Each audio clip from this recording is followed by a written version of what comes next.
Back on TYT Sports with an awesome weekend of UFC action. You can check out our Facebook rapid reaction to McGregor versus Diaz. We were butthurt about it because we are McGregor fans, but we have with us ex-Muay Thai fighter and fight analyst Baxter Humby. Thank you for joining us Thanks for being here. this morning, because we're going to go through some great internet reaction when it came to McGregor and Diaz, as well as Miesha Tate and Holly Holm. And then, of course, we want to hear your analysis and what you saw with the fight with Nate Diaz and Conor McGregor. But we're going to start off lighthearted with some fun stuff. Again, we're still feeling the effects of our built-up, hyped-up Conor McGregor losing. We know. If he was humble in defeat, we can be humble in defeat. At least I can. Can you? I'll try. I'll do my best. Do your best. It was a hard one to take at the time, but we move forward. We I'm do. sure he'll move forward. We do. So we have, I think, 15 Twitter reactions. Francis, 15. 15 of them. We start with Seinfeld, though. It was basically everyone's internet as well. What just happened? Kramer and Jerry Seinfeld. I did those tweets, and I never get anywhere near that amount of retweets. Well, I mean, I did the exact same thing. It was in the same tweet. It was all like a meme. Like, it wasn't the. That would be a very amazing. The same amount of retweets and favorites for exactly the same tweet. No, but mine was Jonah Hill, so I thought I would have get. I mean, Jonah Hill's more relevant to today. Yeah, but what's more legendary, Baxter? Maybe Seinfeld. Or Everybody knows Seinfeld. I can't wait to play UFC 2, as am I, with the Michael Jordan crying memes. There was a lot of them I tweeted out where the MJ crying meme's at, and I got about 20 responses. If you wagered on McGregor tonight, I guess you're not doubling your money. That's pretty good. That's pretty interesting. Did you put money on McGregor? You said you did, No, right? yes. This is my betting history when it comes to the UFC. I thought Chad Mendes was going to be his toughest challenge, so I bet on Chad Mendes. Everyone had McGregor on that one, and of course lost that one. I was on the Jose Aldo bandwagon. I love Jose Aldo as much as I love McGregor, but I thought there was no chance. That lasted all about 5 seconds. So finally I've gotten to the point where I'm not betting against this guy anymore. He's only screwed me in the past, and he doesn't win. Yeah. So all we have to know is just whatever he's betting on, bet on the opposite. Yeah, Right, I do this on every other true. sport. Whatever team Jason pledges his allegiance to, Do the just opposite. immediately has a awful downfall. Like in world football, death. it was Swansea. They started so well, and then they hit a devastating patch and went down. And I actually heard their manager say thanks a lot to Jason Rubin. Except the Knicks, they consistently play terribly. All right, we continue. We have a bunch more to get through with these internet reactions. The map of Ireland. Unbelievable. We can move through these. UFC can't afford a McGregor loss, according to Ben Axelrod, just like he couldn't afford a Rousey loss, or a Lesnar loss, or a George St. Pierre loss. He's on to something. We're going to discuss more of that in a separate clip later on. McGregor largely owned the first 7 minutes. Diaz rallied all of his tools. I think he meant all his tools. He's nearly impossible to put away, proved as much. Wow, a nice reaction to that as well. We continue. Now we get to some of the star athletes that responded. Larry Fitzgerald, maybe former wide receiver of the Arizona Cardinals. Looks like Nate Diaz, 209, can take the left. That was a major talking point going into the fight. 2 incredible fights tonight, according to Aaron Rodgers. Great night, Dana White. Cannot wait for the next PPV, which, by the way, is John Jones versus Daniel Cormier, too. Not a bad lineup to follow up to. Not a bad lineup. Nate Diaz with the E40 beer reaction. Time for some E40s. This was how he's going to celebrate after. $2.99 a case. It's pretty cheap. Yeah, imagine he's saving some of these millions. You could afford more than that. Yes, exactly. This was one of the best. The club that they were having the McGregor after party at, aptly named Surrender. Surrender nightclub. Poetic justice. Jose Aldo wants his shot at McGregor again. See you at UFC 200 and Torres MMA. Your fairy tale is over. You got nowhere to run now. Time to a rematch. Pussy.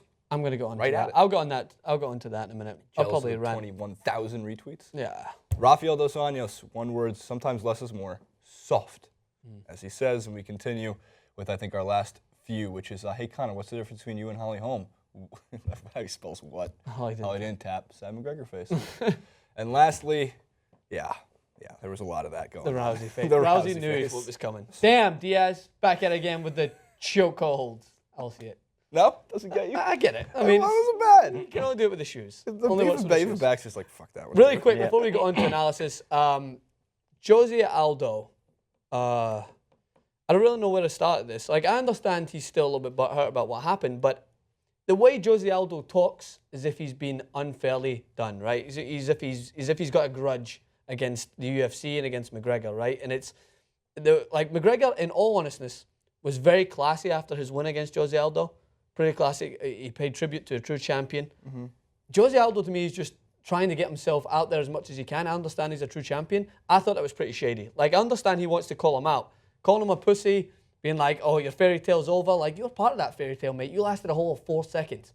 I know Conor McGregor is as humble in defeat as he is in a victory, and he probably does deserve a lot of the hate because of how cocky he is before. But from fans, Jose Aldo just trying to put himself into that category again, and I think he'll come back down, and I think he'll fight him. I thought he wasn't, for me, being as professional as what he could be, but that's just... I think you live and you learn. McGregor I winds him think up. Aldo's taking a note from McGregor to hype himself up a little bit more and try to get that rematch, at least at one of the biggest If they haven't UFCs fought, we'll see. if they hadn't already fought, I would understand that. Right, that makes sense. That's fair enough.